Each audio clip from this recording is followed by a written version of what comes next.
இன்றைக்கான motivational story என்னென்னு தெரியுமா?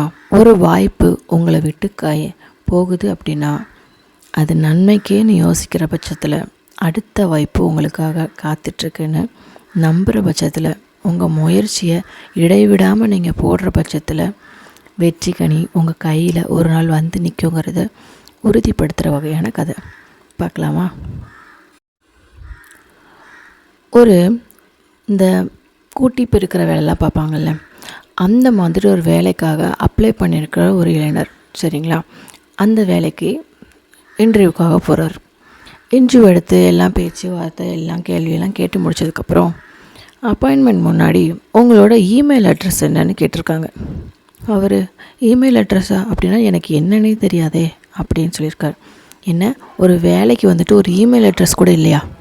நீ எல்லாம் இந்த வேலைக்கு சரிப்பட்டு வர மாட்ட அப்படின்னு சொல்லி அவ்வளோ நேரம் இன்டர்வியூலாம் முடிச்சு செலக்ட் ஆன ஒரு ஆளை இமெயில் அட்ரஸ்னு ஒரு ஆப்ஷன் இல்லாததுனால ரிஜெக்ட் பண்ணி தூக்கி போடுறாங்க. அவருக்கு என்ன பண்ணுறதுனே புரியலை.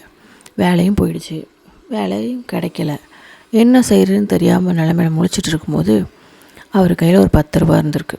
அதில் வெங்காயம் வாங்கியிருக்காரு. வாங்கிட்டு நடந்து வரும்போது அர்ஜென்ட்டாக ஒரு லேடி, எனக்கு வெங்காயம் வேணும் கொஞ்சம் தாங்க அப்படி சொல்லி கேட்டிருக்கு. ஏன்னா இவர் மார்க்கெட் வாசலில் நிற்கிறதுனால இவர் வெங்காயம் விற்கிற போல் கவரில் போட்டு அப்படிங்கிற ஆப்ஷன்லாம் அவங்க நினச்சி கேட்டிருக்காங்க. அவரும் இல்லை நான் சேல் பண்ணலன்னு சொல்ல போகும்போது, இந்தாங்க 100 ரூபா கூட வச்சுக்கோங்க, டக்குன்னு தாங்க எனக்கு டைம் ஆயிடுச்சுன்னு சொல்லி ப்ரெஷரில் கேட்டிருக்காங்க. இது நல்லா இருக்கே அப்படின்னு சொல்லிட்டு அந்த 10 ரூபாய்க்கு வாங்கின வெங்காயத்தை கொடுத்துட்டு 100 ரூபாய் கையில் வாங்குறாரு. ஸோ இந்த மாதிரி சேல் பண்ணால் நல்லா இருக்கும் போல இருக்கே. ஏன்னா இது அவசரமான உலகம், ஓடுற வேகத்தில் அவங்க என்ன பண்ணுறாங்க என்ன வாங்குகிறாங்க எதுவுமே யோசிக்கிறதில்ல. ஸோ இந்த மாதிரி நம்ம சேல் பண்ணால் என்ன அப்படின்னு சொல்லிட்டு அந்த 100 ரூபாயை கொண்டு போயிட்டு மறுபடியும் வெங்காயம் வாங்கிட்டு வந்து 10 கவராக வச்சு வெளியே நிற்கிறார். இப்படி ஒவ்வொரு விஷயமாக விற்று மறுபடியும் வாங்கி மறுபடியும் விற்று இப்படியே சேல் பண்ணி ஒரு ஸ்டேஜுக்கு அப்புறம் அவர் அக்கௌண்ட்டில் அளவே இல்லாமல் ஒரு அமௌண்ட் ஏறுது. ஸோ இந்த அமௌண்ட்டை வித்ட்ரா பண்ணுறதுக்காக பேங்க்கு போகிறார், சரிங்களா? பேங்க்கில் வங்கி ஊழியர் வந்து எல்லா டீட்டெயிலும் ஃபில் பண்ணிட்டு உங்கள் இமெயில் அட்ரஸ் கொஞ்சம் சொல்லுங்கள் அப்படின்னு சொல்லி கேட்டிருக்காங்க. இமெயில் அட்ரஸா, எனக்கு அப்படிலாம் என்னென்னே தெரியாது அப்படின்னு சொல்லிட்டு அதே பதிலை இங்கே சொல்லியிருக்காரு. பரவாயில்லையே, ஒரு இமெயில் அட்ரஸ் கூட இல்லாமல் இவ்வளோ சம்பாரிச்சிருக்கீங்க, நாளை உங்களுக்கு இமெயில் அட்ரஸ்லாம் தெரிஞ்சிருந்துச்சுன்னா நீங்கள் இன்னும் பெரிய ஆளாக இருப்பீங்க அப்படின்னு ஆச்சரியமாக சொல்லியிருக்காரு. ஆனால் அந்த ஆள் சிரிச்சுக்கிட்டே சொன்னாராம், ஒருவேளை எனக்கு இமெயில் அட்ரஸ் என்னென்னு தெரிஞ்சிருந்துச்சுன்னா நான் ஒரு கம்பெனியில் தரையை தொடச்சிட்டு இருந்திருப்பேன். எனக்கு அது தெரியாததுனால தான் இன்றைக்கி அக்கௌண்ட்டில் எவ்வளோ பணத்தோட ஒரு மேனேஜர் முன்னாடி தைரியமாக உட்காந்து பேசிகிட்ருக்கேன் அப்படின்னு சொன்னாராம். எவ்வளோ பெரிய விஷயம் இல்லை? அதாவது நமக்கு என்ன தெரியும் தெரியாது அப்படிங்கலாம் விஷயம் இல்லை, நமக்கெல்லாம் என்ன முடியும் முடியாதுங்கிறது தான் விஷயம்.